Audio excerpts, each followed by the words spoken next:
Olá, Mexes doidões! Olá, Mexas doidonas! Eu sou Otávio Gás, este é o Super 8. E hoje... Deixei passar quando lançou no cinema, mas agora, 5 anos depois, chegou a hora de corrigir esse erro e dedicar um vídeo para avaliar essa obra de ação frenética em pormenores. Estão comigo nessa? Então, sem gromation, simbora! Mad Max é parente da Mad Maria? Mad Max com régua, trena ou fita métrica? Será que o Mussum iria gostar de Maxis? Tudo isso e muito mais agora! Num futuro pós-apocalíptico, onde os sobreviventes lutam por recursos básicos como água e alimentos, uma rebelde tenta livrar escravas sexuais de um tirano, enquanto um forasteiro recém-aprisionado aproveita o caos para escapar também. E assim eles partem numa perseguição alucinante numa região desértica, que é basicamente o que sobrou do planeta. Quando Mad Max Estrada da Fúria estreou em maio de 2015, rapidamente chamou a atenção do público e o filme conseguiu transformar os 150 milhões de dólares do orçamento em 375 milhões nas bilhetérias. É um feito muito impressionante, principalmente se levando em consideração que para o estúdio ter lucro, precisa de uma bilheteria pelo menos 3 vezes o valor do orçamento. Mas, para um filme de uma franquia enterrada em 1985, que nunca chegou a explodir no cinema demais e que veio com uma proposta tão ousada dessa vez, além de terem recuperado os investimentos com a campanha posterior em home video e exibição em TV e streaming, a empreitada valeu a pena demais, com a resposta imediatamente positiva por parte de quem assistiu, que fez o filme ter força o suficiente para permanecer em alta até o início do ano seguinte para a temporada de premiações. Desta forma, Mad Max Estrada da Fúria conquistou 10 indicações no prêmio do Careca Brilhoso, inclusive melhor filme, tendo vencido esses 6 prêmios aqui. A torcida era grande, os fãs tinham esperança, mas eu acho que tantas indicações foram uma bela surpresa. Não por falta de mérito, mas pela conhecida resistência da academia com filmes de gênero de ação como esse. Algo que pode ser notado até mesmo na receptividade de uma parte do público que não conseguiu entender por que tanta gente acha esse filme maravilhoso. Pois sim, ele é isso tudo e mais um pouco, mas para enxergar com clareza, eu presumo que seja preciso dominar as expectativas e colocar os radares na frequência certa e voltados para os lugares certos. Não é porque o filme é tão falado, não é porque ele é tão premiado, que ele precisa ser um filme cabeçudo, complexo ou com uma grande e edificante mensagem. O cinema, gente, é plural, tem várias funções. E não precisa existir essa hierarquia que coloca filmes reflexivos acima de filmes de puro entretenimento. É aquilo que eu sempre falo, um filme precisa cumprir bem aquilo que se compromete. E Mad Max Estrada da Fúria cumpre o seu papel como filme de ação frenético até demais, já que, pro começo de tudo, ele chega reacendendo técnicas de realização práticas numa época em que se anda esquecendo delas em favor das técnicas digitais. O tal conserta na pós tem se tornado hábito no lugar de procurar soluções criativas para resolver os problemas no set na hora da gravação. Tem efeitos visuais digitais aqui? Com certeza, mas a maior serventia deles é para completar e valorizar ainda mais os efeitos mecânicos. Preencher a paisagem, inserir a tempestade de areia, tornados, compor noites americanas, que são basicamente filmagens feitas de dia, mas com um filtro azul para sugerir que se trata de uma noite. O que funciona aqui pela natureza distopicamente lúdica da parada. Mas o grosso dos efeitos mesmo foi todo feito na marra mesmo, na cara e na coragem. E a diferença dessas técnicas a gente pode ver na prática. Quando a gente assiste aos carros correndo, levantando poeira, batendo e explodindo num deserto aqui em Mad Max, eles estão de fato fazendo tudo isso num deserto de verdade. Você bate o olho e acredita de fato naquilo que está acontecendo. Você bate o olho e se pensar direitinho, você vai ver a dificuldade de realizar aquilo tudo. De filmar cenas tão ousadas que colocam carros em manobras e acidentes extremamente arriscados e de uma forma tão excepcionalmente coreografadas para oferecer o espetáculo visual pretendido. E ainda que a ação seja significantemente cortada, os esforços técnicos e a coerência visual são devidamente preservados. E assim a gente é recompensado com uma imersão do outro nível numa ação desenfreada que alucina olhos e ouvidos, deixando a gente a mil junto com os carros e a narrativa. Principalmente se levando em consideração o compasso envolventemente tenso ou épico das sequências de ação, reforçado pela trilha sonora incidental, que às vezes até se mescla com a trilha de guerra diegética dos próprios combatentes, que vão ali orquestrando o ritmo da perseguição, ganhando até uma modernidade peculiar com o icônico guitarrista cego. Porém, não é porque a narrativa de Mad Max é sensacional, e por se tratar de um filme voltado para ação, que esse projeto teria um roteiro fraco, mas não tem mesmo. Eu pensei em dizer que é tão bom quanto um roteiro de filme voltado para ação num futuro distópico e apocalíptico pode ser, mas eu estaria sendo injusto, porque o roteiro de Mad Max Estrada da Fúria é melhor do que isso. Como assim, Otávio? É só uma longa perseguição, é muito fácil escrever esse roteiro. Não é mesmo. Quer dizer, é sim uma longa perseguição, mas quem disse que é simples preencher um filme de 2 horas com perseguições? Nananina Nilson, as perseguições e seus contextos precisam ser diversificadas e a escalada precisa ser gradativa. Digamos que as perseguições são músculos, e um corpo feito de músculos não se sustenta. É preciso o quê?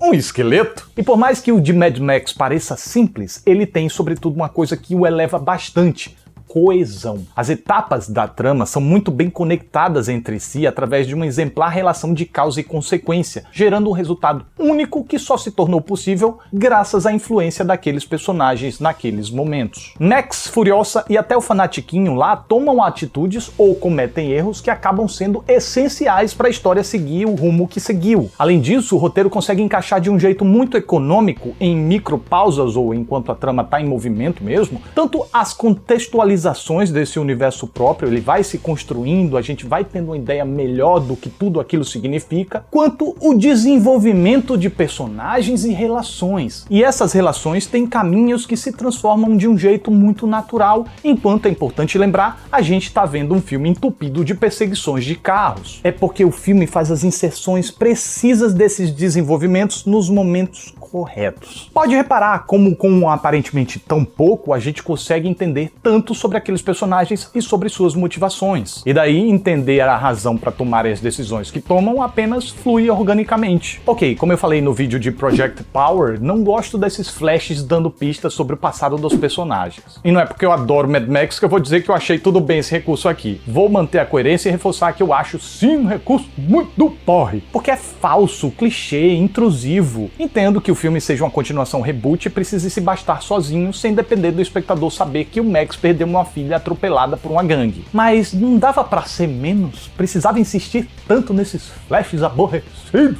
Na verdade, a grande utilidade disso é só ligar a Estrada da Fúria aos demais capítulos mesmo. Pro filme e pro personagem funcionarem, a gente não precisava saber especificamente qual era o seu trauma do passado. Porque só a composição minimalista do Tom Hardy já é suficiente pra gente entender que esse personagem é sofrido, escaldado e desconfiado por alguma questão passada aí do seu histórico que parece ser pesada. O que é evidenciado pelo fato do ator sacrificar o destaque que poderia ter no longa em prol de dar exatamente o que o personagem pede. Uma personalidade seca, amargurada, tão desacostumada a interagir pacificamente com outro ser humano que sua voz sai espremida, sem vontade e estranha. Não é à toa que muita gente diz que esse não é um filme do Mad Max, mas sim da Furiosa. Mas é um exagero, evidentemente. Ela é responsável pela atitude que dá início à problemática, mas é do Max a maior parte das atitudes que mudam o curso da história. Mas sim, é um personagem apagado. Melhor dizendo, aparentemente apagado. Uma corajosa e desapegada decisão do ator, e pra mim ele brilha justamente por esconder o seu brilho. Max só quer ficar longe dessa galera problemática, mas a sua decência aparece quando ele não consegue se omitir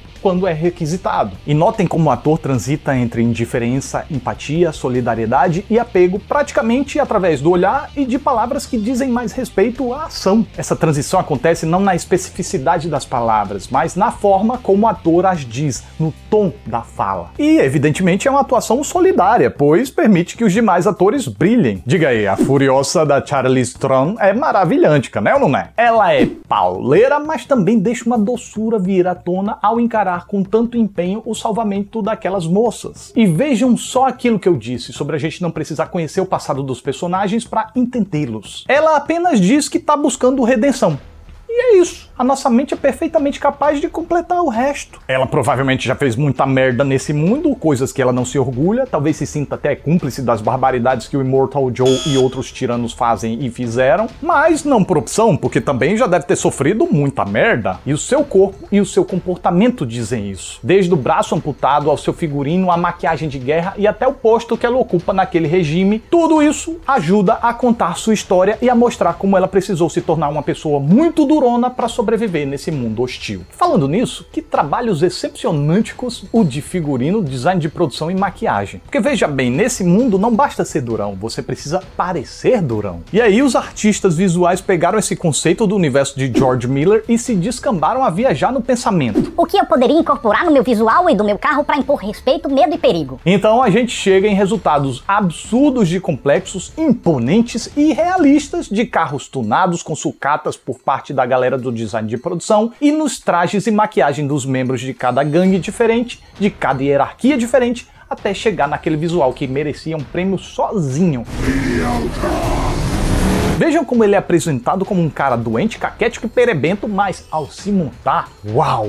Que imponência, que medo e poder que ele consegue imprimir. E aquela máscara se une tão bem ao rosto dele que nem parece uma máscara, parece uma parte orgânica de uma criatura. E ainda assim permite que o ator possa comunicar incontáveis sentimentos pelo olhar. Medo de perder suas escravas, ódio pelas pequenas derrotas, orgulho pelas pequenas vitórias, orgulho ferido. E uma curiosidade rápida, esse ator também interpretou o vilão do primeiro Mad Max, mas sendo outro personagem. E para completar a turma principal, a gente tem Nicholas Hoult interpretando um personagem mais complexo do que pode parecer. Um capanga que parece exemplificar a frase "O homem nasce bom e nasce puro, mas a sociedade o corrompe", do filósofo Clovis Clovis, copiado pelo Rousseau. Como um líder de uma seita maligna, Immortal Joe faz uma lavagem cerebral em jovens sem propósito e promete um pós-vida farto em troca de uma fidelidade restrita, corrompendo a molecada para alcançar seus objetivos escusos. Inclusive, com isso, o roteiro consegue justificar até a motivação dos capangas, que geralmente em filmes de ação se doam demais, sem razão, por seus contratantes. Mas aqui não.